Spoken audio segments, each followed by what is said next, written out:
ఎందరో త్యాగమూర్తుల త్యాగఫలం ఆంధ్ర రాష్ట్రం. నేడు ఆంధ్రప్రదేశ్లో ప్రజలు సుఖ సంతోషాలుగా ఉన్నారా? ప్రస్తుతం ప్రజల మధ్య ఉన్న కులాల కుంపట్లు ఎవరి కోసం? చంద్రయాన్ రాకెట్ యుగంలో కూడా వర్ణ విభేదాలు దేనికి సంకేతాలు? రాజకీయ పార్టీల నేతలు ఏం చెప్తున్నారు? నేటి కాలంలో ప్రపంచాన్ని శాసించే మన యువత మేధాశక్తి ఏం కోరుకుంటుంది? తెలుసుకోవాలంటే ఆంధ్ర యువగలం. ప్రజల మాటే మా నోట. ఏపీలో విద్యుత్ రంగంపై ముఖ్యమంత్రి చంద్రబాబు నాయుడు కీలక సమీక్ష నిర్వహించారు.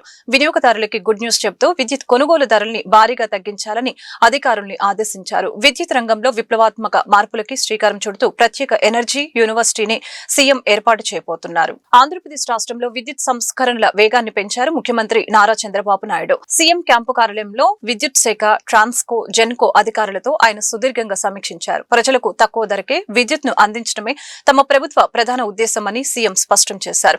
ఈ ఏడాది చివరి నాటికి విద్యుత్ కొనుగోలు వ్యయాన్ని యూనిట్ కి ₹4.60 తగ్గించాలని లక్ష్యంగా నిర్దేశించారు. ప్రస్తుతం ఈ ధర ₹4.90 ఉంది. రాష్ట్రంలో గ్రీన్ ఎనర్జీకి పెద్దపీట వేస్తూ 2028 నాటికి 50% విద్యుత్ ఉత్పత్తిని పునరుత్పాదక ఇంధన వనరుల ద్వారానే సాధించాలని అధికారులకి ఆదేశాలు ఇవ్వడం జరిగింది.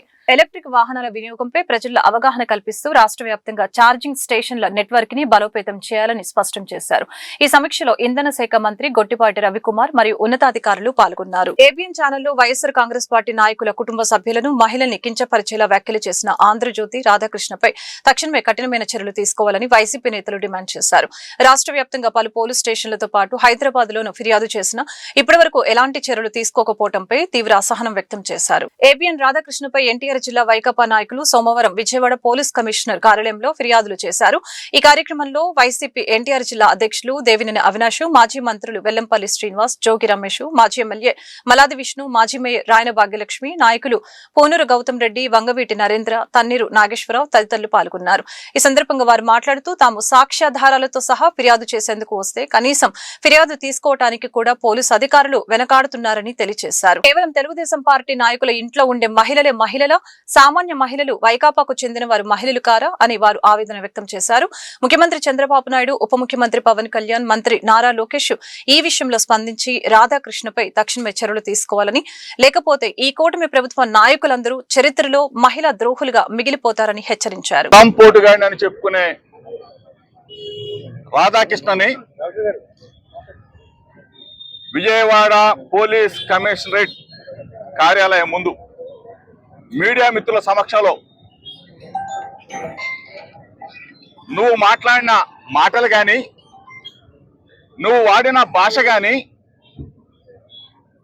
ఒక బూత్ పత్రిక, ఒక బూత్ ఛానల్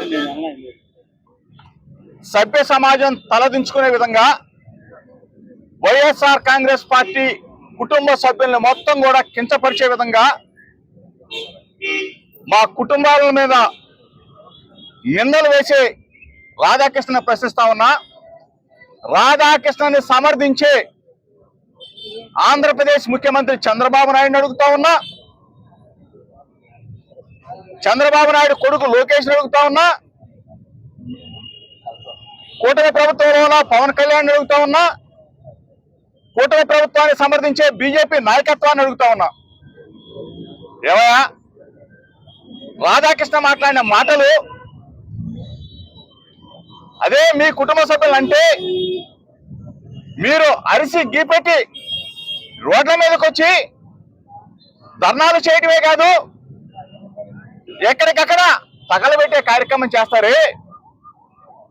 మమ్మల్ని, మా కుటుంబ సభ్యుల్ని, వైఎస్ఆర్ కాంగ్రెస్ పార్టీ కుటుంబ సభ్యులు అంటే రాధాకృష్ణ మాట్లాడిన భాషని, రాధాకృష్ణ మాటలు మాట్లాడి ప్రతి ఒక్కరు ఒక ఆత్మాభిమానం దెబ్బతిన్న విధంగా ప్రవర్తించిన ఏబిఎన్ రాధాకృష్ణ, ఆంధ్రజ్యోతి ఛానళ్ళు వాటి మీద చర్య తీసుకోవాలని చెప్పని ఎప్పుడైతే టెలికాస్ట్ అయిన దగ్గర నుంచి హైదరాబాద్లో కానివ్వండి, ప్రతి జిల్లాలో ఎస్పీకి, సిపికి కంప్లైంట్ ఇస్తాం కానివ్వండి, అదేవిధంగా ప్రతి నియోజకవర్గంలో కూడా ఆ ఒక నియోజకవర్గంలో ఉన్న వైఎస్ఆర్ కాంగ్రెస్ పార్టీ నాయకులు, కార్యకర్తలు అందరం గారు వెళ్ళి పోలీస్ స్టేషన్ లో కంప్లైంట్ ఇస్తే ఈ రోజు గారు ఒక్క కేసు గారు నమోదు చేయకుండా చివరికి ఎంతగా ఈరోజు పోలీస్ వ్యవస్థ పనిచేస్తుందంటే కంప్లైంట్ ఇస్తే చివరికి అక్నాలజ్మెంట్ గారు ఇవ్వటానికి గారు భయపడే పరిస్థితిలో ఈరోజు ఆంధ్రప్రదేశ్ రాష్ట్ర పోలీస్ వ్యవస్థ ఉంది. ఈరోజు రెడ్ బుక్ రాజ్యాంగం ప్రకారం కేక్ కోసినా లేకపోతే సంబరాల్లో మేకపోతును కోసినా ఈరోజు దిగజారిపోయి ఎవరైతే వైఎస్ఆర్ కాంగ్రెస్ పార్టీ నాయకుల్ని కార్యకర్తల్ని రోడ్డు మీద నడిపించిన ఈ పోలీస్ వ్యవస్థ, లేకపోతే తప్పుడు కేసులు తప్పుడు అరెస్టులతో వైఎస్ఆర్ కాంగ్రెస్ పార్టీ నాయకుల్ని కార్యకర్తల్ని ఇబ్బంది పెట్టిన ఈ పోలీస్ వ్యవస్థ ఈరోజు ఓపెన్ గా టీవీలో ఏబిఎన్ వైఎస్ఆర్ కాంగ్రెస్ పార్టీ మహిళా లోకాన్ని ఉద్దేశించి, వైఎస్ఆర్ కాంగ్రెస్ పార్టీ కుటుంబ సభ్యులను ఉద్దేశించి మాట్లాడినటువంటి మాటలు విత్డ్రా చేసుకోవాలని, క్షమాపణ చెప్పాలని, అది ప్రసారం చేసినటువంటి ఏబిఎన్ మీద, రాధాకృష్ణ గారి మీద చర్యలు చేపట్టాలని చెప్పని గత నెలలో 175 నియోజకవర్గాల్లో కూడా మేము కంప్లైంట్స్ ఇవ్వడం జరిగింది. పోలీసులు రకరకాలుగా వ్యవహరిస్తూ ఉన్నారు. కొంతమంది కంప్లైంట్స్ తీసుకోవడానికి ఇబ్బంది పడుతూ ఉన్నారు, కొంతమంది వాళ్ళ స్టాఫ్ని తీసుకోమంటున్నారు. కేసు రిజిస్టర్ అయిందా అవ్వలేదా దానికి పర్యవసానంగా, దానికి కొనసాగింపుగా ఈరోజు పోలీస్ కమిషనర్ గారి ఆఫీసులో మరొక కంప్లైంట్ ఇవ్వడం జరిగింది. అది మేము అధికారులకు ఇచ్చిన, అలాగే పబ్లిక్ గ్రీవెన్స్లో ఇచ్చిన చర్యలు మాత్రం. ఎన్టీఆర్ జిల్లాలో పెట్రోల్ డీజిల్ కొరత ఉందంటూ వస్తున్న వార్తలపై జిల్లా collector doctor G Lakshmi Shah స్పష్టత ఇచ్చారు. జిల్లాలో ఇంధనానికి ఎలాంటి కొరత లేదని, ప్రజలు ఆందోళన చెందవలసిన అవసరం లేదని ఆయన భరోసా ఇచ్చారు.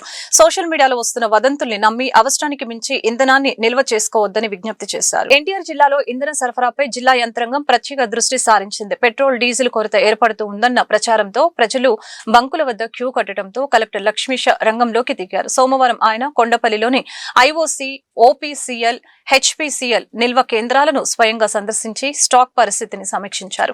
జిల్లాలోని 186 పెట్రోల్ బంకులకు సాధారణంగా కంటే 40% అదనంగా ఇంధనాన్ని సరఫరా చేసేందుకు ఆయిల్ కంపెనీలు సిద్ధంగా ఉన్నాయని ఈ సందర్భంగా కలెక్టర్ ప్రకటించారు. ఎవరైనా అధిక ధరలకు విక్రయించినా లేదా కృత్రిమ కొరత సృష్టించినా కఠిన చర్యలు తప్పవని హెచ్చరించారు.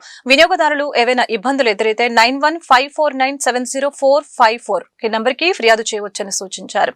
మరొక 2 రోజుల్లో జిల్లా వ్యాప్తంగా అమ్మకాలు సాధారణ స్థితికి చేరుకుంటాయని ఆయన ఆశాభావం వ్యక్తం చేశారు. ఎన్టీఆర్ జిల్లాలో ఇప్పుడు ఆ ఫ్యూల్ సప్లై మానిటర్ చేస్తున్నాము. మార్నింగ్ హెచ్పీసీఎల్, బీపీసీఎల్, అలాగే ఐఓసీఎల్ సెంట్రల్ సప్లై స్టేషన్ కూడా వెళ్ళి వచ్చాము.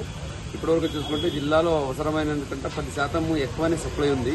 కానీ బయ్యింగ్లో చూసుకుంటే 25 నుంచి 30% ఎక్కువ బై చేస్తున్నారు. చిన్న ఎగ్జాంపుల్, ఇప్పుడే వెళ్ళి మన ఒక బైకర్తో మాట్లాడితే జనరల్గా ఆయన 200 రూపాయలు కొట్టించే అతను ఈరోజు 500 రూపాయలు కొట్టించాలనుకుంటున్నాడు. ఎందుకంటే సార్ తగ్గిపోయిందని చెప్తున్నారు అంటున్నారు. అంటే ఈ సోషల్ మీడియా వల్ల లేదా ఈ ప్రైస్ పెరుగుతుందనే అపోహంతో చాలా మంది ఎక్కువ వేయించుకుంటున్నారు. దానివల్ల ఎవరికైతే అవసరం ఉందో వాళ్ళకి ఆ షార్టేజ్ వచ్చే అవకాశం ఉంది. ముఖ్యంగా ఇప్పుడు అగ్రికల్చర్ యాక్టివిటీస్ జరుగుతున్నాయి, హార్వెస్టింగ్ జరుగుతూ ఉంది. సో అక్కడికి యాక్చువల్లీ ప్రయారిటీ చేయాలి. మిగతా వాళ్ళకి సప్లై కంటిన్యూస్గా ఉంది. కంపెనీ వాళ్ళతో నేను స్వతహా మాట్లాడాను, ఎక్కడ సప్లై పై నుంచి తగ్గలేదు. ఎంత కావాలకి ఇంకా 10% ఎక్కువనే ఇస్తున్నారు. కాబట్టి దయచేసి ప్రజలందరికీ నా విన్నపం ఒకటే, సప్లై సఫిషియెంట్గా ఉంది. మీరు ప్యానిక్ అయిపోయి ఎక్కువ తీసుకోవడము, ఎక్కువ దాన్ని నింపుకోవడము, ఓవర్ ట్యాంక్ చేసి పెట్టుకోవడము, బాటిల్లో తీసుకెళ్లి స్టోర్ చేసి దయచేసి చేయకండి. మీకు ఎంత అవసరం ఉన్నా అది ఇవ్వడానికి సిద్ధంగా ఉన్నాము. కానీ ప్యానిక్ బయింగ్ అవసరం లేదు. ఎన్టీఆర్ జిల్లా వరకు అయితే ఎన్టీఆర్ జిల్లా నుంచి కొండపల్లి నుంచి దాదాపు చుట్టుపక్కల ఉన్న 10 జిల్లాలకి పంపించే కెపాసిటీ మన దగ్గర ఉంది. అంటే ఇక్కడి నుంచి అన్ని జిల్లాలకి వెళ్తాయి కాబట్టి ఇక్కడ ఎప్పటికీ కొరత రాదు. ఇప్పుడు ఎవరైతే ఈ బైక్ వాళ్ళు, కారు వాళ్ళు, అట్లాగే ఈ లారీ వాళ్ళు ఎక్కువ బై చేశారో అందువల్ల అవసరం ఉన్న వాళ్ళు కొంచెం తగ్గిపోయింది. అది ఈ రోజు మార్నింగ్ నుంచే మానిటర్ చేస్తున్నాము. మధ్యాహ్నం కల్లా రెస్టోర్ అవుతుంది. అన్ని బంక్లో డీజిల్, పెట్రోల్ వస్తుంది కాబట్టి ఎవరు ప్యానిక్ అవ్వాల్సిన అవసరం లేదు. మీరు ఫస్ట్ అయితే ఎంత కొనుక్కుంటున్నారో 200కా 300కా అంతే కొనుక్కోండి. ఇప్పుడు మళ్ళీ తగ్గిపోతా ఉందేమో, ప్రైస్ పెరిగిపోతా ఉందేమో అని 500 రూపాయలకి 1000 రూపాయలకి పెట్టించే అవసరం లేదు. అలాగే బాటిల్లో పెట్టుకోవడము ఇటువంటి దయచేసి నమ్మకండి. సోషల్ మీడియాలో కొంతమంది వ్యూస్ కావాలని ఎక్కువ మంది పెట్టుకుంటున్నారు, దాని అవసరం లేదు. దాని ద్వారా ప్యానిక్ క్రియేట్ అవుతుంది తప్పితే సొల్యూషన్ లేదు. సొల్యూషన్ ఆల్రెడీ గౌరవ ముఖ్యమంత్రి వాళ్ళు కూడా మనకు టీసీ తీసుకొని చెప్పారు ఏం చేయాలని. ప్రతి పెట్రోల్ బంకులో అధికారులు కూడా ఉంటారు. అగ్రికల్చర్ రైతులకు కావాల్సిందంతా ఎంతైనా ఇవ్వడానికి సిద్ధంగా ఉన్నాము. సప్లై కూడా ఉంది. నిన్న సండే కాబట్టి కొన్ని బంక్స్ క్లోజ్ అయి ఉన్నాయి. అంటే HPCL ఈ కొన్ని కంపెనీస్ అక్కడ ఫంక్షన్ చేయలేదు. అందుకే నిన్న కొంచెం ఎక్కువ ప్యానిక్ అయింది.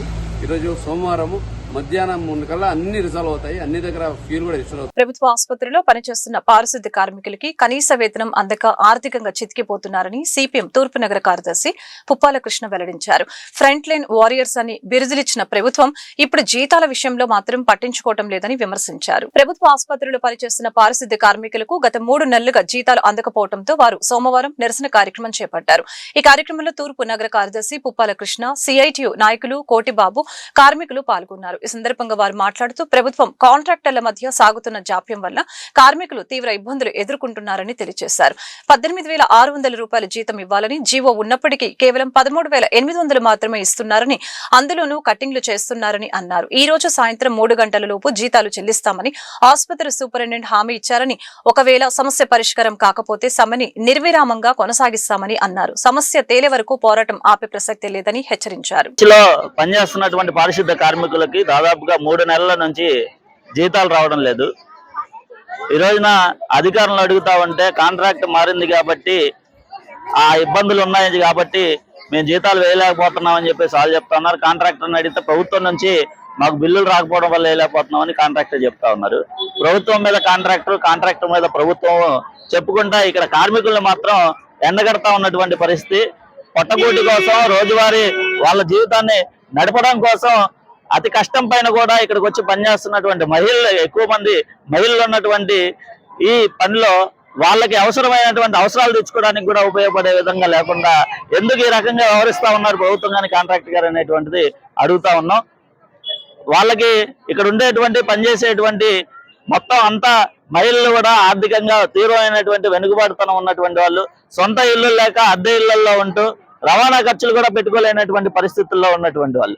ఈ రోజున ఒక సామాన్యుడి జీవితం గడపాలి అంటే కనీసం 25,000 లేదే ఈ రోజున ఎక్కడ కూడా ఒక కుటుంబం నడిచేటువంటి పరిస్థితి విజయవాడ నగరంలో లేదు. అద్దెలు కానీ, ధరలు కానీ, నిత్యావసర వస్తువులు కానీ ఏది చూసినా ఆకాశాన్ని అంటున్నటువంటి పరిస్థితుల్లో కుటుంబాన్ని నడపడం కోసం మహిళలు రోడ్డెక్కినటువంటి పరిస్థితుల్లో, వాళ్ళు ఉద్యోగాలు చేసేటువంటి పరిస్థితుల్లో ఈ రకంగా వాళ్ళని జీతాలు ఇవ్వకుండా ఈ రకంగా చేయడం అనేటువంటిది అత్యంత దుర్మార్గమైనటువంటి విషయం. ఈ రోజున పారిశుద్ధ్య కార్మికులు, అది కూడా అత్యవసర విభాగమైనటువంటి ప్రభుత్వ ఆసుపత్రుల్లో రోగులకు సేవలు అందించేటువంటి ఒక వృత్తిలో ఉన్నటువంటి వాళ్ళకి వీళ్ళని కరోనా టైం వస్తేనే ఫ్రంట్ లైన్ వారియర్స్ అంటారు, ఇంకో విపత్కర పరిస్థితి సేవారత్న బిరుదుల పేరుతో వాళ్ళని పైకి ఎత్తడము, జీతాలు ఇవ్వాల్సి. ఎన్ కోటబాబు, సిఐటి నాయకులు. ఈరోజు ప్రభుత్వ జనరల్ హాస్పిటల్లో దాదాపు 200 మంది కార్మికులకు పైగా రోడ్డు మీద పడ్డారు. గత 3 నెలలుగా జీతాలు రాని పరిస్థితి. పలుమార్లు జిల్లా కలెక్టర్ గారికి, డిఎంఏ గారికి, సూపరింటెండెంట్ గారికి, ఇక్కడ లోకల్ ఉన్న ప్రజాప్రతినిధులు కూడా విన్నపాన్ని తెలియపరిచాం. దానికి కానీ ఎటువంటి స్పందన లేదు. దాదాపు ఒక రోజుకి 500 నుంచి 1000 ఓపీ ఉన్నటువంటి ఈ ప్రభుత్వ జనరల్ హాస్పిటల్ ఇటు ఈస్ట్ గోదావరి, వెస్ట్ గోదావరి నుంచి, ఇటు ప్రకాశం జిల్లా నుంచి కూడా మన విజయవాడకి రోగులు అనేక రోగాలతో వస్తున్న పరిస్థితి. ఇన్పేషెంట్స్, అది కాక ఇన్పేషెంట్స్ దాదాపు 500 మంది పైగా ఉన్న పరిస్థితి. వాళ్ళందరికీ సేవలు అందిస్తున్నటువంటి, ఎటువంటి కల్మషం లేకుండా సేవలు అందిస్తున్నటువంటి కార్మికులను ఈ రోజు రోడ్డు మీద పడేశారు. ఇందాక చెప్పినట్టుగానే కరోనా టైంలో వీళ్ళు అందించిన సేవ అత్యున్నతం. ఒక్కొక్క అన్నోన్ బాడీస్ కానీ, అన్నోన్ పర్సన్స్ వచ్చినప్పుడు ఇక్కడ వీళ్ళు అందించే సేవ వాళ్ళ కుటుంబ సభ్యులలాగా వీళ్ళు సేవలు అందిస్తున్న పరిస్థితి ఉంది. అటువంటి వాళ్ళని ఈ రోజు రోడ్డు మీద పడేసినటువంటి కాంట్రాక్టర్ని, అలాగే ప్రభుత్వాన్ని మేము ఒకటే క్వశ్చన్ చేస్తా ఉన్నాం. మీరు ఇచ్చేటువంటి గౌరవం ఇదా? ఈ రోజు ప్రభుత్వ ఆస్తిని కాపాడుతున్నటువంటి వీళ్ళందరికీ మీరు ఇచ్చినటువంటి బహుమతి ఇదే అని చెప్పేసి సిఐటికి అడుగుతా ఉన్నాం. ఎం సుజాత అండి. మేము ఇక్కడ 14 సంవత్సరాల నుంచి వర్క్ చేస్తున్నాము. ఇప్పుడు 2 కాంట్రాక్టులు, ఒక కాంట్రాక్ట్ నుంచి ఇబ్బందులు పడతానే ఉన్నాము. ఇది 2వ మేము ధర్నా చేయటము. మాకు సరిగ్గా జీతాలు పడట్లేదండి. ఇది 3వ నెల జరుగుతుంది. 4 రోజులు పోతే 4వ నెల వస్తుందండి. మాకు పిఎఫ్లు కానీ, విఎస్ఐ కానీ కట్టినవి కానీ మాకు ఏమీ కట్టట్లేదండి. పిఎఫ్, విఎస్ఐ మాకు 3 నెలల మట్టి జీతాలు లేవు సరిగ్గా. అసలు మేము అడుగుతుంటే అధికారులు ఇదిగో రేపు వేస్తామండి, వాళ్ళు చేయండి అని అందరి దగ్గరికి మేము వెళ్తున్నాము, వస్తున్నామండి. మరి మేమందరమే ఒంటరిగా బిడ్డలను బతికించుకునే వాళ్ళమేనండి. ఈ జీతాల మీద ఆధారపడి బతికే వాళ్ళమే. మాకు వచ్చేది 14,000 జీతం. 200 తక్కువ 14,000 జీతం ఇస్తారండి. వాటిలో ఒక సెలవు పెట్టామంటే 2 సెలవు కట్ చేస్తున్నారు. మరి మాకు ఈ 3 నెలలకు జీతాలు రాకపోతే మాకు వచ్చే ఈ 13,000 జీతాలు వీళ్ళు అయిపోతే మేము బిడ్డలను ఎలా బతికించుకోవాలి సార్? మీరందరూ మాకు మేలు చేయాలని మా తరపున. ఎన్టీఆర్ జిల్లాలో పెట్రోల్ డీజిల్ కొరతపై జిల్లా యంత్రాంగం కీలక ప్రకటన చేసింది. ఇంధన కొరత ఉందంటూ వస్తున్న వార్తల్లో ఎలాంటి వాస్తవం లేదని జిల్లా జాయింట్ కలెక్టర్ ఇలఖ్య స్పష్టం చేశారు. జిల్లా వ్యాప్తంగా ఉన్న 186 అవుట్లెట్లలో సరిపడా నిల్వలు అందుబాటులో ఉన్నాయని, వినియోగదారులు ఆందోళన చెందవలసిన అవసరం లేదని ఆమె భరోసా ఇచ్చారు. ముఖ్యంగా ఎన్నికల తర్వాత ధరలు భారీగా పెరుగుతాయన్న తప్పుడు ప్రచారాన్ని నమ్మవద్దని జేసీ ప్రజలను కోరారు. కృత్రిమ కొరత సృష్టించే నో స్టాక్ బోర్డులు పెడితే బంకు యాజమాన్యులపై కఠిన చర్యలు తీసుకుంటామని హెచ్చరించారు. కమర్షియల్ డీజిల్ ధరల ప్రభావంతో సాధారణ డీజిల్ వినియోగం పెరిగిందని, దీనివల్ల రద్దీ ఏర్పడుతుందని ఆమె వివరించారు. రద్దీని నియంత్రించేందుకు బంకుల వద్ద ప్రత్యేక సిబ్బందిని నియమించామని, బ్లాక్ మార్కెట్ కు ఇంధనం తరలకుండా నిఘా ఏర్పాటు చేశామని జాయింట్ కలెక్టర్ వెల్లడించారు. మనకి పెట్రోల్ అండ్ డీజిల్ పబ్లిక్ కి సప్లై చేయడం జరుగుతుంది, only for retail purpose. So మనకి ఇప్పుడు ఏమైంది, ఇప్పటి వరకు మనకి ఎల్పిజి క్రైసిస్ వచ్చినట్టు జస్ట్ పెట్రోల్ ఆల్రెడీ యాక్చువల్లీ చూస్తే మనకి క్రైసిస్ అన్నది ఏమీ లేదు. అంత నార్మల్ గా ఉన్నప్పుడు జస్ట్ చాలా ఫేక్ న్యూసెస్ స్ప్రెడ్ అవుతున్నాయి. సో ఇప్పుడు ఎలక్షన్స్ జరుగుతున్నాయి. సో ఎలక్షన్ తర్వాత మెయిన్లీ మనకి ప్రైసెస్ హైక్ అయిపోతాయి. సో అంతా సోషల్ మీడియాలో ఫేక్ న్యూస్ లైక్ 10 రూపీస్ కానీ 20 రూపీస్ వరకు కూడా హైక్ అవ్వడానికి ఛాన్సెస్ ఉన్నాయి. అండ్ చాలా బంక్స్ అంతా మొత్తం డ్రై అవుట్ అయిపోతున్నాయి. సో దానికి ముందు మనం వెళ్ళి ఫిల్ చేసుకోవాలనే ఉద్దేశంతో మనం కూడా అందరూ కూడా చూస్తున్నాము, పెద్ద పెద్ద క్యూస్ ఉన్నాయి.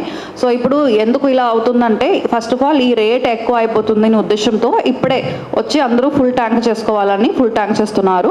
అండ్ ఇంకా ఒకటి డ్రై అవుట్ అయిపోతుందని. యాక్చువల్లీ మనం ఫుల్ ట్యాంక్ ఎక్కువ చేసుకుంటున్నాము అంటే అన్నెసెసరీగా ఈ మన బైక్స్ కానీ కార్స్ కానీ వెహికల్స్ మాత్రం కాకుండా అందరూ మనం చూస్తే చాలా న్యూస్ క్లిప్పింగ్స్లో కూడా చూస్తున్నాము. అండ్ మేము పర్సనల్గా కూడా చూస్తున్నప్పుడు చాలా క్యాన్స్ టిన్స్లో కూడా వచ్చి ఫిల్ చేసుకుని వెళ్ళిపోతున్నారు. సో ఇది అంతా యాక్చువల్లీ క్యాన్స్ టిన్స్లో ఫిల్ చేయడం అనేది it is not allowed at all first of all. And next మనకి పెట్రోల్ బంక్ డీలర్స్తో మాట్లాడితే వాళ్ళు ఏమంటున్నారు, మాకు రెగ్యులర్ కస్టమర్స్ ఉన్నారు. సో వాళ్ళు యూజువల్గా హాఫ్ ట్యాంకే ఫిల్ చేసుకుంటారు. వాళ్ళు ప్రతిసారి మన దగ్గర వస్తారు, హాఫ్ ట్యాంక్ ఫిల్ చేస్తారు. కానీ ఇప్పుడు ఈ సిచ్యువేషన్లో మాకు అందరికీ ఫుల్ ట్యాంక్ కావాలి, ఇంకా కూడా క్యాన్స్లో పట్టుకు వెళ్ళడం ఇలాంటిదే ఎక్కువ పెరిగిపోయింది. సో దయచేసి అందరికీ కూడా మా సైడ్ నుంచి మన జిల్లాలో 186 అవుట్లెట్స్ ఉన్నాయి. అన్ని చోట్ల కూడా మనకి స్టాక్ అన్నది ఉంది. ఒక స్టాటిస్టిక్స్ నేను చెప్తున్నాను. మనకి నార్మల్ డిస్పాచ్ మనకి ఎలా ఉంటుందంటే, మనకి కొండపల్లి నుంచే వస్తుంది. సో హెచ్పిసిఎల్కి చూస్తే ఎంఎస్ అంటే పెట్రోల్ మనకి 600 కిలోలీటర్ ఇస్తారు. ఇప్పుడు వాళ్ళు 800 వరకు పెంచి ఇస్తున్నారు. సో డీజిల్ మనకి చూస్తే హెచ్పిసిఎల్ 1000 వరకు ఇచ్చేవారు, కానీ ఇప్పుడు ఆల్రెడీ 1400 కిలోలీటర్ ఇస్తున్నారు. లీటర్స్ కాదు, కిలోలీటర్స్. సో బీపీసీఎల్ చూస్తే 500 వరకు ఇచ్చేవారు, ఇప్పుడు ఆల్రెడీ 600 ఇస్తున్నారు.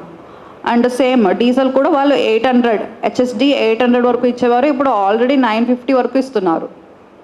ఐఓసిఎల్ ఇప్పుడు వరకు వాళ్ళు 800 సప్లై చేశారు ఎంఎస్, అండ్ హెచ్ఎస్డి వచ్చి 1200, కానీ ఇప్పుడు ఎంఎస్ మాత్రం వాళ్ళు 1200 ఇస్తున్నారు, డీజిల్ ఏమో 1800 వరకు పెరిగింది.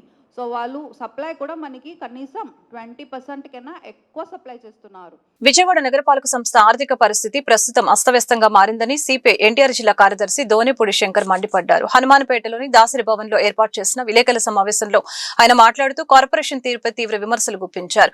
నగరపాలక సంస్థ కనీసం కరెంటు బిల్లులు కూడా కట్టలేని దయనీయ స్థితిలో ఉందని ఆయన ఆరోపించారు. సుమారు 120 కోట్ల రూపాయల విద్యుత్ బకాయిలు పేరుకుపోయాయని, వీటిని తక్షణమే చెల్లించకపోతే నగరం చీకటిమయమయ్యే ప్రమాదం ఉందని హెచ్చరించారు. ఈ నేపథ్యంలో మున్సిపల్ స్పెషల్ ఆఫీసర్ తక్షణమే కార్పొరేషన్ ఆర్థిక పరిస్థితిపై శ్వేతపత్రం విడుదల చేయాలని డిమాండ్ చేశారు. ఆదేశిస్తాడు నరేంద్ర మోడీ పాటిస్తాడు. నరేంద్ర మోడీ ట్రంప్ కోసం ఏమైనా చేస్తాడు వాళ్ళ భారతదేశాన్ని. కాబట్టి సిగ్గుపడాలి. వాళ్ళ కూటమి ప్రభుత్వం డబుల్ ఇంజిన్ సర్కార్ అని చెప్పేటువంటి ప్రభుత్వం, ఆ డబుల్ ఇంజిన్ సర్కారు లాగడానికి డీజిల్ లేదు, పెట్రోల్ లేదు, ఇంధన కొరత ఏర్పడింది. డబుల్ ఇంజిన్ సర్కార్ ఎలా ముందుకెళ్తుంది? ఇంధన కొరత ఏర్పడితే. ప్రత్యేకించి ఆంధ్రప్రదేశ్లో చంద్రబాబు నాయుడు గారు విజనరీ లీడర్, 2047 విజనరీ లీడర్, వారి కుమారుడు లోకేష్ గారు భవిష్యత్తు నాయకుడు అని చెప్తున్నారు. ఎందుకు వచ్చింది ఇవాళ ఈ రాష్ట్రానికి పెట్రోల్ డీజిల్ కొరత? ఎక్కడి నుంచి వచ్చింది? మూలం ఎవరు? అధికారంలో మీరున్నారు. ప్రజలు వాళ్ళు ఎంత ఇబ్బంది పడుతున్నారు? గత 3 రోజులుగా పెట్రోల్ బంకులు ఖాళీలు ఉన్నాయా? కాబట్టి సిగ్గుపడాలి వాళ్ళ చంద్రబాబు నాయుడు ప్రభుత్వం, కూటమి ప్రభుత్వం. ప్రశ్నించే గొంతు అని చెప్పేటువంటి పవన్ కళ్యాణ్ నిద్రపోతున్నాడని చెప్పి నేను అడుగుతున్నాను. లీలర్ల సమస్యల పేరు చెప్పి పెట్రోల్ కొరతను, కృత్రిమ కొరతను సృష్టించే వాళ్ళ ఆంధ్రప్రదేశ్లో. ఇతర రాష్ట్రంలో ఎందుకు లేదు? గుజరాత్లో ఎందుకు లేదు పెట్రోల్ కొరత, డీజిల్ కొరత? ఇక్కడ మనకి ఆంధ్రప్రదేశ్లో సహజ వాయువు, సహజ సంపదని దోచుకుపోతున్నారు వాళ్ళ గుజరాత్ రాష్ట్రానికి పైప్ లైన్ ద్వారా. ఇక్కడ పండినటువంటి, ఇక్కడ మన పుట్టిన బిడ్డకి మన రాష్ట్రంలో మనకు హక్కు లేదు, మన గ్యాస్ మీద మనకు హక్కు లేదు. ఇవాళ అదే మనకు వాటా ఉంటే ఇవాళ మన రాష్ట్రానికి పరిస్థితి ఉండేదని చెప్పి అడుగుతున్నాను. కాబట్టి టోటల్గా కూటమి ప్రభుత్వ వైఫల్యం, డబుల్ ఇంజిన్ సర్కారు వైఫల్యం. కాబట్టి డబుల్ ఇంజిన్ సర్కారు నడిపేటానికి చంద్రబాబు నాయుడికి వాళ్ళ డీజిల్ పెట్రోల్ లేనటువంటి పరిస్థితి. కాబట్టి ఈ కృత్రిమ కొరత ఏదైతే ఉన్నదో ఆ కృత్రిమ కొరత సృష్టించే వారిని కఠినంగా శిక్షించాలి. దీనికి పూర్తిగా ప్రభుత్వ పెద్దలు కూడా ఉన్నారని చెప్పేసి వెనక నుంచి కృత్రిమ కొరతలో వస్తున్నటువంటి వార్తలు వస్తున్నాయి. అవి కూడా బయటకు వస్తే ఎవరున్నారా, ఏ పెద్దలు ఉన్నారా, మంత్రివర్గంలో ఉన్నటువంటి 2-3 స్థానాల వాళ్ళు ఎవరున్నారా అనేటువంటిది కూడా బయటకు వస్తాయి. కాబట్టి కృత్రిమ కొరత నివారించి తక్షణమే ప్రజలకి ఇంధన సరఫరా, పెట్రోల్ డీజిల్ సరఫరా చేయాలని చెప్పేసి కూడా సిపిఐగా డిమాండ్ చేస్తున్నాం. వాళ్ళ రాష్ట్ర వ్యాప్తంగా కూడా మా పార్టీ ఆధ్వర్యాలు అనేక చోట్ల. విజయవాడ నగరంలో ఆధ్యాత్మిక చైతన్యం వెల్లివిరిసింది. గోమాత విశిష్టతను చాటి చెబుతూ నగర నడిబొడ్డున భారీ ర్యాలీ నిర్వహించారు. ఈ కార్యక్రమంలో ప్రభుత్వ విప్ సెంట్రల్ నియోజకవర్గ ఎమ్మెల్యే బోండా ఉమామేశ్వర్ స్వయంగా పాల్గొని గో సంరక్షణ ఆవశ్యకతను నొక్కి చెప్పారు. విజయవాడ పాత ప్రభుత్వ ఆసుపత్రి ప్రాంగణం నుంచి గోమాత ప్రాముఖ్యతను చాటి చెప్పేలా భారీ ర్యాలీ ఘనంగా ప్రారంభమైంది. పాత జీజేహెచ్ నుంచి బందర్ రోడ్డులోని జిల్లా కలెక్టర్ కార్యాలయం వరకు ఈ యాత్ర కొనసాగింది. ఈ ర్యాలీలో ప్రభుత్వ whip Vijayawada central MLA bonda Umameswara Rao పాల్గొని గో సంరక్షకుల్లో ఉత్సాహం నింపారు. హిందూ ధర్మంలో గోమాతకు ఉన్న ప్రాముఖ్యతను వివరిస్తూ ప్రతి ఒక్కరూ గో సంరక్షణను ఒక బాధ్యతగా తీసుకోవాలని ఆయన ఈ సందర్భంగా పిలుపునిచ్చారు. భారీ సంఖ్యలో తరలి వచ్చిన భక్తులు, గో ప్రేమికులతో కలెక్టర్ కార్యాలయం వరకు సాగిన ఈ ర్యాలీ విజయవంతంగా ముగిసింది. హిందువులందరికీ కూడా గోమాత అంటే సొంత తల్లితో సమానం. ఇవాళ గోమాతని హిందువులందరూ కూడా పురాణాల కాడి నుంచి ఏ శుభకార్యం చేసినా గోమాతకి పూజ చేసి గోమాతకి ఆశీస్సులు తీసుకొని కార్యక్రమం చేయటం అనేది హిందువుల ఆచారాల్లో మొదటిది.